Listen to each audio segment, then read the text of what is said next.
Boa noite, galera do Terceirão. Sejam muito bem-vindos, alunos, estudantes, professores que vão acompanhar aqui também. Antes de mais nada, eu vou dar aquele toque que eu já tinha dado na aula da semana passada. A gente tem que correr, tem que se virar em menos de 30 para aquele pessoal que de repente está achando que a gente está numa pilha, numa vibe muito rápida. Vamos lembrar, as aulas vão ficar disponibilizadas no repositório, no YouTube, e vocês podem ver com um pouquinho mais de tranquilidade. Para acompanhar o nosso tema de hoje, que fala sobre a crise de 29 e a reinvenção do sistema capitalista, eu trago aqui a minha colega, a professora Luíse, que daqui a pouco está de férias, né? Que bacana. Boa noite, professora. Boa noite, professor Alcides. Boa noite, professores e estudantes que estão aqui acompanhando as nossas aulas no Centro de Mídias. Hoje o tema muito interessante, reinvenção do capitalismo, né? Essa espiral de mudanças que o capitalismo está sempre envolvido, né, professor? Pois é, vamos lá botar no LED os objetivos e a habilidade, apresentar o cenário político, econômico e social na perspectiva da emergência da crise de 1929 e as consequências desta para a história do século XX. Analisar o modelo keynesiano, surgido do contexto da crise do capitalismo liberal, a habilidade de identificar e relacionar as dinâmicas do capitalismo e suas crises, os grandes conflitos mundiais, os conflitos vivenciados na Europa e as relações de poder entre as nações. Vamos começar a aula de hoje? Cadê? Aqui em mim. Isso. Vamos começar a aula de hoje propondo aqui um desafio, propondo uma participação. Vamos colocar na tela aqui, olha. Quantas vezes você, estudante, ou professor que está nos vendo, já ouviu falar em crise econômica e social? Para aqueles que de repente lembraram do trocadilho do Milor Fernandes, segura a pausa aí que depois eu falo um pouquinho sobre ele. Eu vou dar um pouquinho menos de 2 minutos para vocês comentarem sobre se vocês já ouviram ou não falar de crise econômica e social, e daqui a pouquinho a gente volta. Produça, 2 minutos, vamos lá.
Olha, professor Alcides, antes mesmo de você entregar, passar a bola para o pessoal, os estudantes, professores, eles já estavam pontuando aqui no chat que, nossa, já ouviram falar muitas vezes, a vida toda, né? Como o professor Paulo pontua que a vida inteira a palavra crise nos persegue.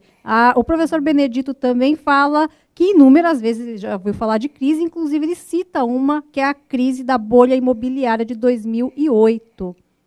Muito bem lembrado. Inclusive, eu aqui comentei sobre o Milor Fernandes, o finado Milor Fernandes. Ele tinha uma frase ótima que dizia o seguinte: essa é a pior crise desde a do ano passado. E por que de repente a gente tem essa vivência? Porque o sistema capitalista, olha, tem gente aqui que não vai concordar talvez com o que eu esteja dito, mas o que eu estou falando está amparado em grande literatura científica. A maior observância, o melhor estudo feito pelo sistema capitalista, por incrível que pareça, foi feito por um marxista, o Karl Marx, né?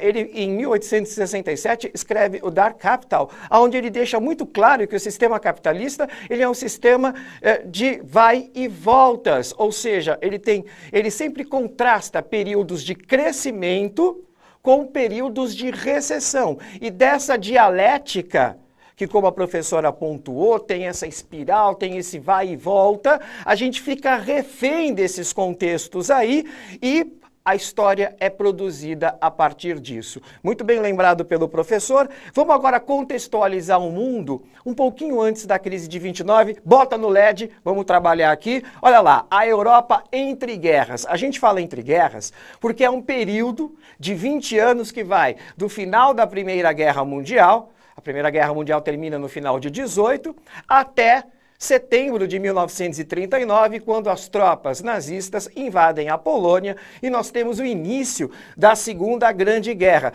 A gente tem um período tão conturbado, a gente tem um período tão polarizado que eu acabei dividindo por década aqui, tá? Você tem uma crise generalizada no pós-Primeira Guerra Mundial que foi extremamente devastadora e que por um tempo deu a perspectiva de que apenas um vencedor havia, que era os Estados Unidos da América, e isso vai ter uma influência direta no plano interno do país. Olha lá, a Alemanha completamente devastada, sofrendo as sequelas do Tratado de Versalhes, né, que impôs restrições e pesadas multas ao país, considerado, a gente sabe que isso não rola mais hoje, tá? Fecha aqui em mim, volta aqui um pouquinho em mim. Ah, mas a Alemanha era culpada da guerra. Gente, isso foi uma imposição dos vencedores.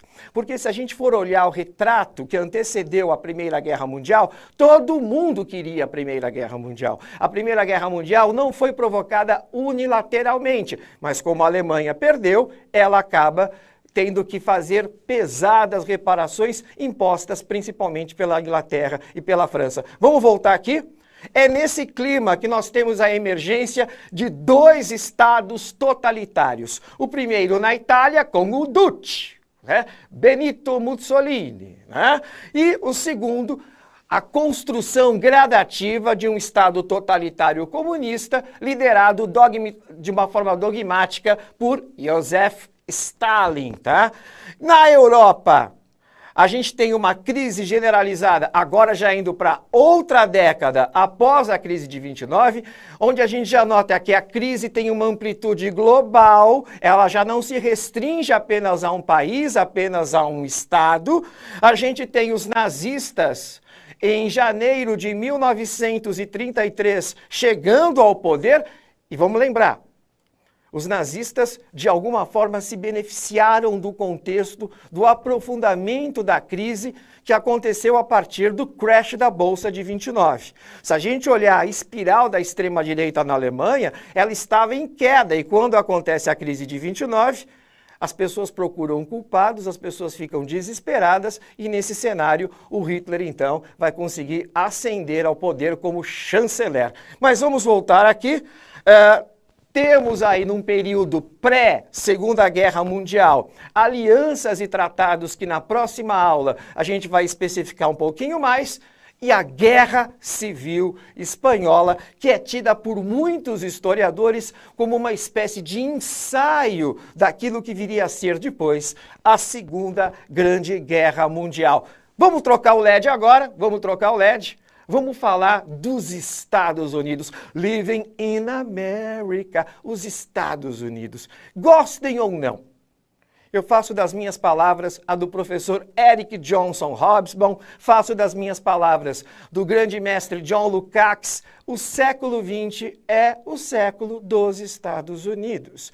Todo o século XX ele se perfaz na perspectiva dos Estados Unidos a partir da Primeira Guerra Mundial e depois, claro, pela Guerra Fria. E nós temos nos Estados Unidos também uma divisão aí entre duas décadas. A primeira, marcada por um período de euforia. Vocês estão olhando aqui?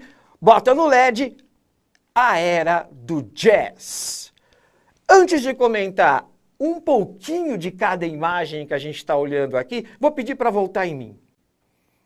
O sistema capitalista, ele se beneficia da ciência e da tecnologia na medida em que ele usa essas duas ferramentas, tanto a ciência como a tecnologia, para produzir cada vez mais e produzir melhor.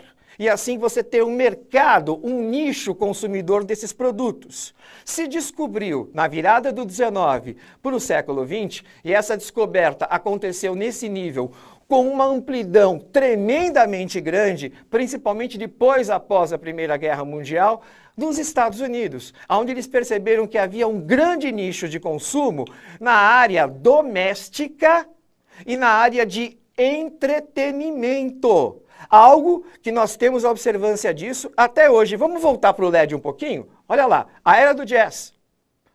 O jazz é a primeira grande música pop. Professor, não tinha música antes, mas o rádio já não é anterior. Aquilo era usado ópera, não era nada popular. Acabei de falar, os norte-americanos vão conduzir uma manobra aqui consumista. E o primeiro ritmo que vai fazer muito sucesso é o jazz, um ritmo efervescente, negro. Eu não sei se vocês já tiveram a oportunidade de ver vídeos e documentários da década de 20, tinha que ser meio atleta para dançar aquilo, né? O foxtrot, algo extremamente envolvente, a vida noturna, chegamos à era do rádio. As casas ganham tomadas, né? Você tem a geladeira, eu não vou entrar em detalhes aqui, mas vocês já tiveram noção de como o uso da geladeira, ele modifica totalmente o comportamento familiar? Ele altera totalmente os hábitos domésticos? As cidades, vai se desenvolver o concreto armado, as cidades vão ganhar arranha-céus. Os Estados Unidos passam a ser o novo modelo de sucesso, de urbanismo e, dentre os produtos de consumo, aquele que faz o grande sonho da família norte-americana, e a gente sabe que isso se espalha pelo mundo e chega com muita força no Brasil, o carro. Isso modifica a estrutura das cidades, modifica a estrutura das ruas, modifica a estrutura das casas. Todo esse universo de euforia, de consumismo e de entretenimento vai ser resumida numa espécie de furor ideológico que a gente dá o nome de American Way of Life, ou seja, o jeito americano de viver, que a gente pode definir aqui em duas palavras, né? O conforto e o bem-estar. Eu tenho felicidade na medida em que eu posso consumir e ter conforto e bem-estar. Muitos de vocês, muita gente que está me ouvindo, eu não estou aqui fazendo julgamento nenhum de valores, muita gente acaba acreditando até hoje a ideia de que eu sou feliz na medida em que eu consumo, tenho bem-estar, né? E posso ter produtos legais. Vamos passar agora para a próxima atividade de interação? Bota na tela, vamos ver aqui. A gente vai flertar agora com a filosofia. A escola de Frankfurt, uma cidade na Alemanha, forma um grupo de pensadores do pós-guerra que eles vão dizer que as ferramentas de mídia seriam nocivas à sociedade. Eu estou falando, presta atenção, eu estou falando para uma galera que vive o tempo todo em função da mídia. E há 100 anos atrás, um grupo de filósofos já disse, isso de repente não vai dar muito certo não. Essas ferramentas de mídia podem ser nocivas. Eu queria perguntar para vocês se vocês concordam ou não, e na medida em que vocês vão fazer esse acordo ou não, justifiquem o que vocês acham disso. Um pouco menos de 2 minutinhos, produça. Vamos lá.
Voltamos. Olha, professor Alcides, muitos professores aqui pontuando que concordam com essa visão trazida pela Escola de Frankfurt, né? Como a professora Maria Elisa, ela diz que principalmente nos dias de hoje isso encontra eco na atualidade, né? O professor Pedro pontua que a mídia pode deturpar ou corrigir o caminho da sociedade. O professor Antônio fala da questão da propaganda, que tem esse poder de influenciar massas, mas a professora Renata faz uma ressalva aqui, tentando se colocar no lugar dos filósofos da Escola de Frankfurt, quando diz que eles estavam com receio da procedência dessas novidades todas, né? A mídia ganhando um papel muito importante na sociedade, talvez eles tivessem um primeiro movimento de reatividade àquelas mudanças, né, professor? O apontamento dela tem tudo a ver com o comentário que eu vou fazer agora. Por que tem tudo a ver? Porque você não consegue imaginar um Estado totalitário sem uma ferramenta de comunicação social de mídia. Lembra quando eu falei do Mussolini? Lembra quando eu falei do Stalin? Daqui a pouco, na próxima aula, a gente vai falar do Hitler. A gente não consegue imaginar a formação desses grandes estados totalitários sem um grande também aparato de mídia que vai fazer com que o líder se comunique direto com as massas. E a galera de Frankfurt percebeu isso muito rápido. A apropriação política que os estados poderiam fazer da mídia poderiam causar numa espécie de lavagem cerebral que levaria a sociedade a uma realidade de um Estado totalitário, né? Professor, a ciência é boa ou ruim? A ciência é neutra. É o uso que se faz da ciência, é a ética que está por trás do uso da ciência, que vai determinar se ela vai ser legal ou se ela vai ser nociva. Vamos colocar o próximo slide, por gentileza? Vamos lá? Olha lá. Professor, como que a gente consegue entender a explosão dessa bolha que vai rolar em outubro de 1929, o crack de Wall Street? Gente, os Estados Unidos tinham ganhado muita grana após a Primeira Guerra Mundial. Esse fluxo de capitais que entravam no país eram direcionados à Bolsa de Valores. E isso acabou bombando a produção. Lembram do American Way of Life? Por um tempo, o mercado interno conseguiu escoar essa produção e os norte-americanos vendiam os seus produtos para a Europa. No entanto, no curso da década de 20, acontecem dois fenômenos. A Europa se recupera, ela começa a ter uma produção satisfatória para o seu próprio mercado e nos Estados Unidos a gente começa a ter uma saturação. Professor, o que acontece quando a gente percebe que a gente está produzindo demais? Em tese, você deveria meter o pé no freio, né? E talvez aplicar até alguma medida recessiva. Só que isso derrubaria a cotação da bolsa. Então, o que o pessoal fez? O pessoal escamoteou, escondeu essa gestação de uma crise de superprodução e a bolsa continuou sendo inflada artificialmente. Até que em 1926 em diante, as ações começam a cair e em 1929 há um colapso acionário na indústria de base. Guerreiro, o que é a indústria de base? É a indústria que produz para a indústria, ou seja, aço, ferro, minérios, né? E aí o que acontece? Quando o mercado percebe que houve um colapso na indústria de base, todo mundo corre ao mesmo tempo para se livrar das ações e nós temos aí a Quinta-feira Negra, quando o pregão abre declarando que a maior parte do conjunto de ações não valiam absolutamente nada. E aí você tem um colapso total da economia. Por quê? A classe média, quando sobrava dinheiro, investia em ações. Os milionários tinham as ações. As empresas eram catalogadas em ações. E aí você tem uma quebradeira que parece aquela brincadeira do dominó. Quando você bate na primeira pedra, vai destruindo tudo. Você quebra o sistema financeiro porque ninguém está pagando as suas dívidas mais. Se o sistema financeiro quebra, você não tem como investir. Você tem uma queda absurda do PIB. O Central Park de Nova York, ele vai virar uma grande favela, só para vocês terem uma ideia. Porque as pessoas não conseguiam honrar nem seus aluguéis. Os pequenos agricultores nos Estados Unidos têm que entregar suas posses aos bancos porque estava tudo hipotecado. Gente, é uma catástrofe. Você tem a falência de indústrias, bancos e comércios, pequenos agricultores perdem suas terras, um imenso desemprego e o país vai ser mergulhado. Olha lá a data. Não foi 1, nem 2, nem 3. 10 anos de uma grande depressão. Uma grande depressão que vai trazer aí profundas mudanças no cenário político dos Estados Unidos. Vamos colocar na próxima tela, por gentileza. Bota no LED. O capitalismo ele surgiu com uma cara liberal.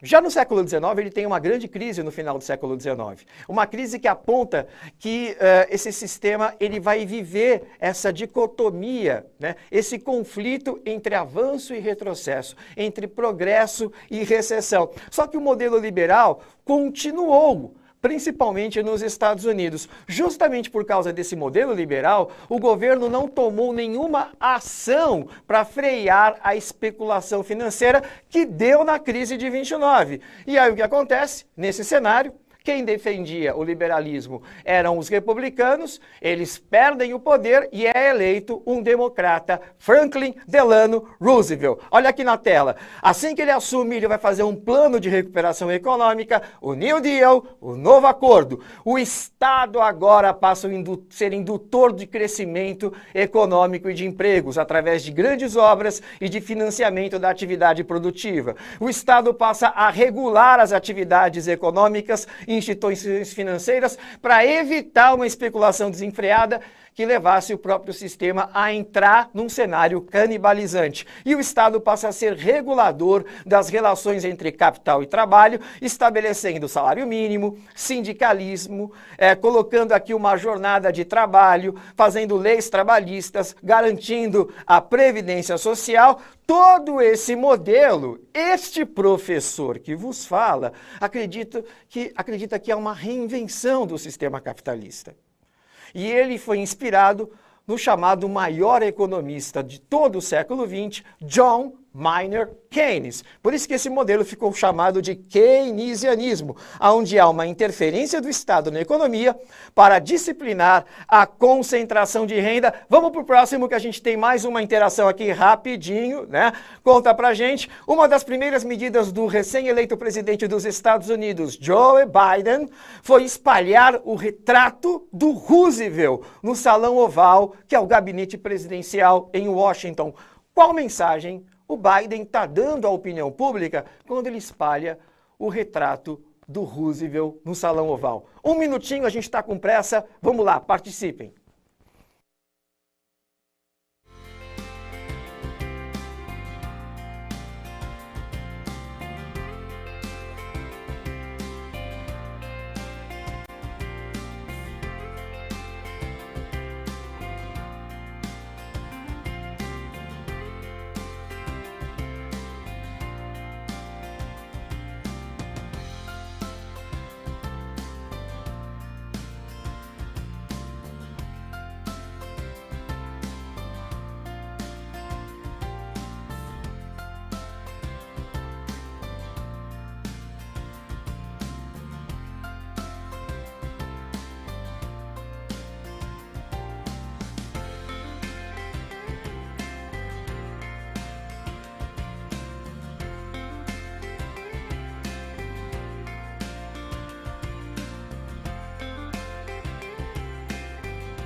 Voltamos. Olha, os professores aqui, professor Alcides, eles estão citando que talvez um Estado mais interventor na economia venha a recuperá-la após, né, o furacão Trump, vamos dizer assim, que passou ali pelos Estados Unidos e que sinalizou para muitos países aí nos últimos anos da década passada um alinhamento mais contundente com o liberalismo, né, um liberalismo já decadente, né? Então talvez seja uma resposta econômica de que ele vai se inspirar, né, num modelo econômico mais interventor aí. Até uma professora colocou que não vai ter mais uma economia maluca, né? Muito bem pontuado, tem tudo a ver porque o Biden, assim que assumiu o poder, ele colocou 6 trilhões na economia norte-americana. Passa o próximo slide rapidinho, que a gente está acabando aqui. A moça de Libras vai ficar nervosa comigo aqui, porque eu vou ter que correr. Ai, ai, ai. Vai surgir o chamado capitalismo progressista, né, que tem elementos socialistas, que vai dar origem ao estado do bem-estar social. Para a próxima tela, a gente tem... Coloca a próxima tela, por gentileza. A gente tem aqui na Constituição Brasileira uma marca que prova que o Brasil acabou se fazendo uma Constituição com elementos desse bem-estar social. E eu quero terminar a aula com um jogo pedagógico. Coloca na tela a próxima rapidinha. Vamos lá. Vai colocando.